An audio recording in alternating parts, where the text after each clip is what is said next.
Couturière, couturier, bonjour à tous, bienvenue dans cette nouvelle vidéo. Aujourd'hui, c'est un tuto que je vous propose. Nous allons coudre ensemble le porte-carte soin de soin. Ouais, je n'étais pas sûr du nom, si vous avez mieux, n'hésitez pas à proposer. Soin de soin parce que ça m'a fait penser à un petit accordéon. Regardez, quand on l'ouvre, hop là, on a les différents petits compartiments. Il y a 3 petits compartiments dans lesquels vous allez pouvoir ranger des cartes de crédit, des cartes de fidélité, des petits billets. Je pense honnêtement que vous pouvez mettre également un peu de monnaie dans le compartiment central ici. Une fois refermé, regardez, normalement ça tient pas trop mal. Et alors il y a 2 versions pour ce petit porte-carte. Celle-ci, c'est la version que je n'ai pas filmée. Et celle que j'ai filmée, c'est celle-là. Regardez, elle est un peu plus épaisse. J'ai utilisé du thermocollant molletonné pour faire cette version-ci. Voilà, elle est également assez sympathique. Ça dépend des goûts. Moi, je pense honnêtement utiliser plutôt celle-là que j'ai réalisée avec du thermocollant classique, du thermocollant qui sert à rigidifier simplement le tissu et qui est du coup un petit peu moins épaisse et qui rentre du coup beaucoup mieux dans une poche. Le principe de ce porte-carte, en fait, il est tout simple. Vous allez pouvoir y ranger donc vos cartes de crédit et vos cartes de fidélité. Ouais, vous pouvez faire un arrêt sur image, cette carte ne fonctionne plus. Voilà, je vous le dis, ça sert à rien d'essayer de faire des achats avec, ça ne fonctionne. Purée, j'espère que ça va pas fonctionner en fait. Écoutez, faites des tests, regardez, le code de sécurité derrière, 456. Voilà, n'hésitez pas. Et donc les cartes rentrent pile poil à l'intérieur. Hop là, du porte-carte, et le porte-carte fait pour le coup vraiment la taille d'une carte de crédit. Donc c'est vraiment tout petit, c'est fait pour être rangé dans une poche sans déformer les pantalons, c'est fait pour être rangé dans un sac sans prendre toute la place. Voilà, c'est pratique, c'est rapide à coudre, vous allez pouvoir utiliser des chutes. J'ai trop parlé, on passe à la suite. Pour coudre ce porte-carte de soin, il va falloir télécharger le patron PDF. Il est gratuit et il y a 2 manières de l'obtenir. La première, c'est en allant sur mon blog Couture Enfant. La page dédiée au porte-carte soin est hop là, en lien direct dans la description, juste en dessous de moi, la description de la vidéo. Vous cliquez, vous arrivez sur la page du blog qui parle du porte-carte. Il y a normalement un lien où il y a marqué « Cliquez ici pour obtenir le patron PDF ». Vous rentrez votre adresse mail et le patron vous est envoyé par mail directement. La deuxième façon d'obtenir ce patron, c'est en étant sur le groupe privé de Couture Enfant sur Facebook. Pareil, pour que vous ne cherchiez pas 2 heures, le lien direct est juste en dessous de moi dans la description. Et à partir du moment où vous êtes sur ce groupe Facebook, vous allez pouvoir télécharger tous les patrons PDF gratuits que je propose régulièrement sur cette chaîne YouTube. Voilà, vous choisissez la méthode que vous préférez pour obtenir le patron. Vous choisissez les 2 méthodes si vous voulez. Et on passe à la suite. Une fois que vous avez téléchargé le patron, il va falloir l'imprimer à la bonne taille. C'est important pour que les cartes de crédit et de fidélité rentrent facilement dans le porte-carte. Pour cela, lorsque vous lancez l'impression, il va falloir cocher sur votre logiciel d'impression la mention taille réelle ou, comme moi, échelle et mettre 100%. Si vous avez le moindre doute, vous prenez une petite règle et vous vérifiez que le carré de vérification fait bien 5 cm de côté. Et si c'est le cas, on peut passer à la découpe de la seule et unique pièce de ce porte-carte. Vous découpez le long du trait avec votre paire de ciseaux à papier et vous pouvez mettre cette pièce de patron de côté. On passe au matériel nécessaire à la couture. Il va vous falloir 2 tissus pour l'intérieur et l'extérieur du porte-carte. Moi, j'utilise mes restes de popeline et de cotonnade qui traînent dans l'atelier. Je vous conseille d'utiliser un tissu qui ne soit pas élastique. Donc on évite le jersey, on évite tous ces tissus qui, lorsque vous tirez dessus, s'étendent. Ça, c'est pas terrible pour ce genre de travaux. Il va vous falloir également du thermocollant. Alors moi, j'utilise ce thermocollant molletonné. Vous pouvez également utiliser un thermocollant classique, un thermocollant fait pour rigidifier les tissus. Ça marchera aussi bien. Voilà, vous faites un petit peu avec ce que vous avez sous la main. Et enfin, il va nous falloir un bouton pression et la petite pince qui va bien pour le poser. On peut passer maintenant à la découpe des tissus. On va découper 3 fois la pièce dans les 2 tissus et dans le thermocollant. Pour cela, on replie le tissu sur lui-même. On positionne la pièce en alignant la mention pliure avec le pli du tissu. On épingle tout autour. Et avec sa paire de ciseaux à tissu, on découpe tous les côtés, sauf le côté plié.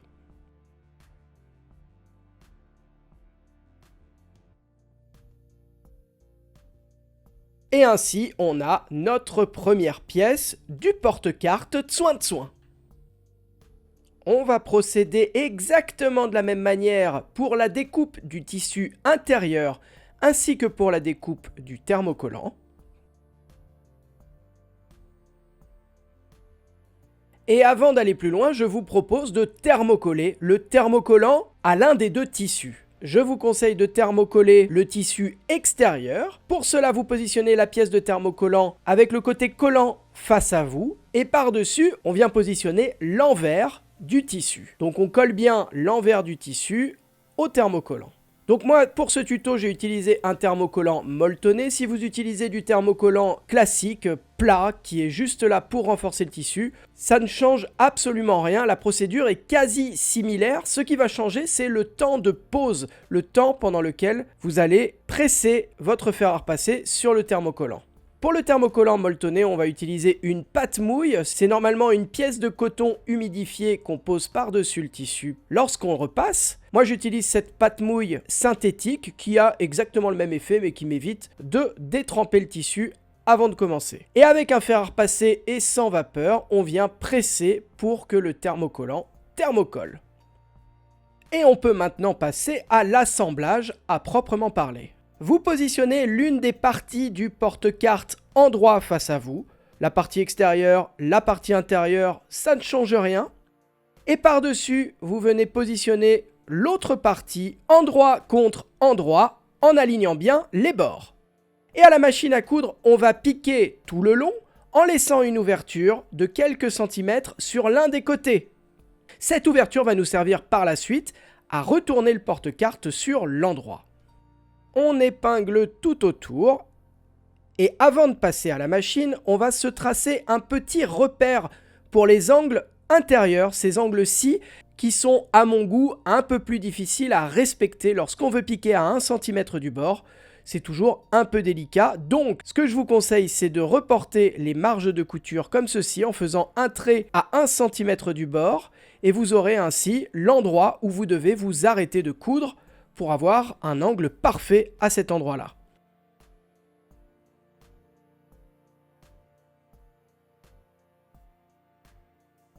À la machine à coudre, on va piquer à 1 cm du bord avec le point droit et le pied presseur standard et on va débuter notre couture en faisant un point d'arrêt. Un point d'arrêt, c'est simplement une marche arrière suivie d'une marche avant et le fait de piquer les points l'un sur l'autre bloque complètement les petits fils de couture et évite qu'ils ne se défassent avec le temps. Et on va faire des points d'arrêt au début et à la fin de chaque couture dans ce tuto. Vous piquez tout le long et lorsque vous arrivez dans un angle, vous laissez l'aiguille plantée lorsque vous êtes à 1 cm du bord, vous relevez le pied presseur, vous faites tourner votre ouvrage à 90 degrés, vous rabaissez le pied presseur et vous pouvez continuer votre couture tranquillou bilou. Vous piquez ainsi tout le long en prenant bien votre temps, surtout dans l'arrondi, pour rester systématiquement à 1 cm du bord. Et lorsque vous avez fait quasiment tout le tour, vous laissez bien une ouverture de quelques centimètres sur le côté et vous terminez en faisant un point d'arrêt. On coupe tous les petits fils de couture qui dépassent. Et pour éviter les tensions et les bourrelets, nous allons cranter les angles juste ici. Donc avec votre paire de ciseaux, vous venez couper directement dans les marges de couture et retirer l'excédent de marge au niveau de l'angle interne juste là. Ça évitera lorsqu'on va retourner le porte-carte sur l'endroit qu'il y ait des tensions, que le tissu tire. Ce sera beaucoup plus joli. Vous faites évidemment attention à ne pas couper la couture que nous venons de faire parce qu'il faudrait la reprendre dans ce cas-là.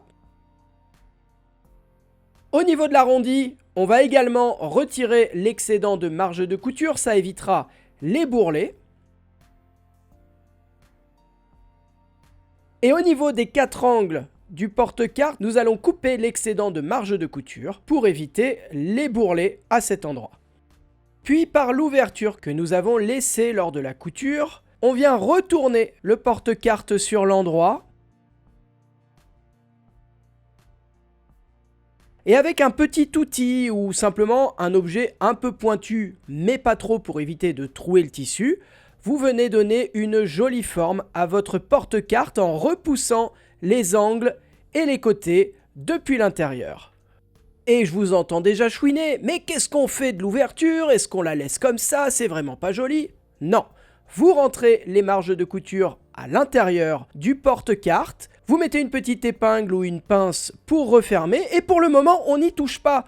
On va passer une couture plus tard dans le tuto qui refermera cette ouverture de façon discrète. On vient maintenant replier l'un des côtés comme ceci sur lui-même, et on le replie à nouveau en son milieu, et pour le moment, on le bloque avec une petite épingle ou une pince comme moi. On fait exactement la même chose de l'autre côté.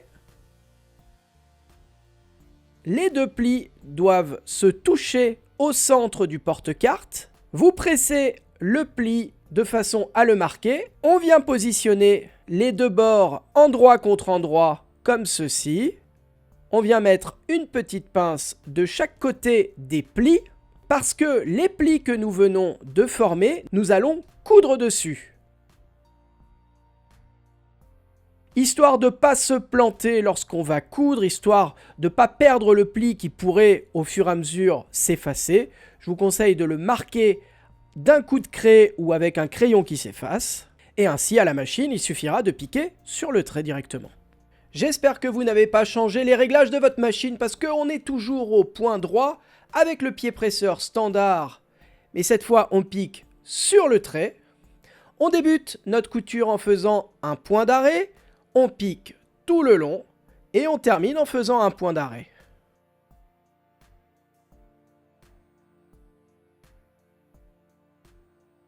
On coupe tous les petits fils de couture qui dépassent et vous devriez avoir sous les yeux ceci. Je vous propose maintenant de replier la moitié du porte-carte juste ici. Hop, on fait coïncider les bords entre eux. Et on va épingler, mais on ne va pas épingler toutes les épaisseurs. Non, non, non. On va simplement épingler cette partie-ci à l'intérieur sur elle-même. On positionne bien les tissus et on met deux petites épingles. On fait exactement la même chose de l'autre côté.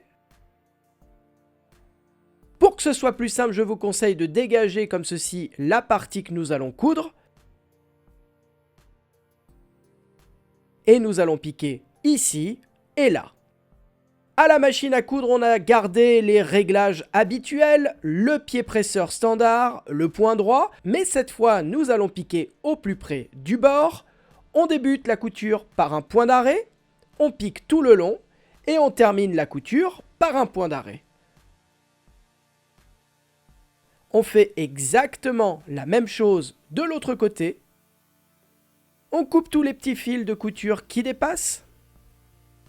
Hop là, on fait une petite pause dans ce tuto. Si vous m'avez suivi jusque-là et que vous n'êtes pas abonné à cette chaîne YouTube, bon, qu'est-ce que vous attendez? Moi, je propose toutes les semaines une nouvelle vidéo, un nouveau tuto, généralement avec des patrons gratuits. Ça ne coûte rien de s'abonner à cette chaîne YouTube. C'est le gros bouton rouge, normalement par ici, où il y a marqué abonnement. Vous cliquez, c'est gratos. Et puis moi, ça m'encourage et ça me permet aussi de développer cette chaîne YouTube en étant un tout petit peu plus visible sur cette plateforme. Voilà. Et si je fais cette petite pause, c'est qu'il y a une personne sur deux sur YouTube qui regarde mes vidéos régulièrement et qui n'est pas abonnée. C'est beaucoup. Voilà. Donc je fais ce petit rappel pour les personnes un peu tête en l'air, on va dire. Et vous pouvez maintenant ranger votre machine à coudre. On n'en a plus besoin pour ce tuto. Nous allons maintenant finir ce porte-carte en y posant le bouton pression qui va le refermer. Je vais poser des boutons pression en plastique de la marque Prime. Je vais donc utiliser la pince Prime qui va bien avec ses deux embouts. Le bouton pression, je vais m'arranger pour le mettre au milieu de la languette qui va refermer le porte-carte. Pour cela, je vais replier la languette sur elle-même et je vais marquer le centre. On va poser cette partie du bouton pression. Ça, c'est la partie qui va être apparente à l'extérieur. Avec la tige de ce bouton pression, je transperce les différentes couches de mon porte-carte. Hop, j'ai la petite pointe qui ressort.